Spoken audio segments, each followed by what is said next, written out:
அனைவருக்கும் மகளிர் தின நல்வாழ்த்துக்கள். மங்கையராய் பிறப்பதற்கே நல்ல மாதவம் செய்திகள் வேண்டுமம்மா என்று போற்றி பாடிய கவிமணி தேசிக விநாயகம் பிள்ளை அவர்களை இந்த அழகிய தருணத்தில் அனைவரும் நினைவு கூறுவோம்.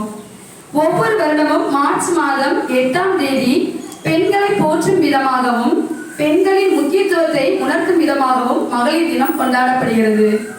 அடுப்பூது பெண்களுக்கு படிப்பதற்கு என்ற காலம் மாறி இப்போது பெண்கள் அனைத்து துறைகளிலும் பல சாதனைகளை படைத்து வருகின்றனர். வேலு நாச்சியார், அன்னை தெரசா, இந்திரா காந்தி, கல்பனா சாவ்லா, மேரிகோ போன்றவர்கள் பெண்ணினத்திற்கே பெருமை சேர்த்தவர்கள். பெண் வீட்டை ஆள்பவள் மட்டுமல்ல, நாட்டை ஆளும் திறமை படைத்தவள் ஆவாள். ஆண் குழந்தை பிறந்தால் கடவுள் தந்த வரம் என்பார்கள். அதே பெண் குழந்தை என்றால் கடவுளே வரமாக வந்துவிட்டார் என்பார்கள். ஒரு பெண் அவள் பிறவியில் பல பிறப்புகள் எடுக்கிறாள். குழந்தையாக, சகோதரியாக, மனைவியாக, அம்மாவாக, அத்தையாக, பாட்டியாக. அந்த பிறப்புகளில் அவள் சிறப்பாக செயல்படுகிறாள்.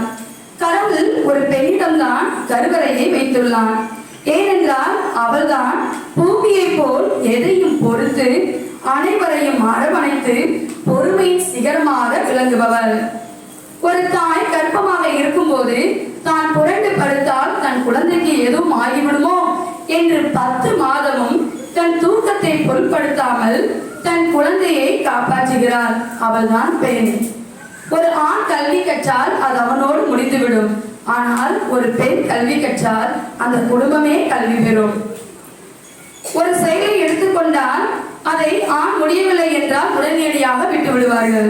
ஆனால் பெண்ணோ அதை ஆராய்ந்து அதை பொறுமையாக திறம்பட செயல்பட்டு வெற்றி காண்பார்.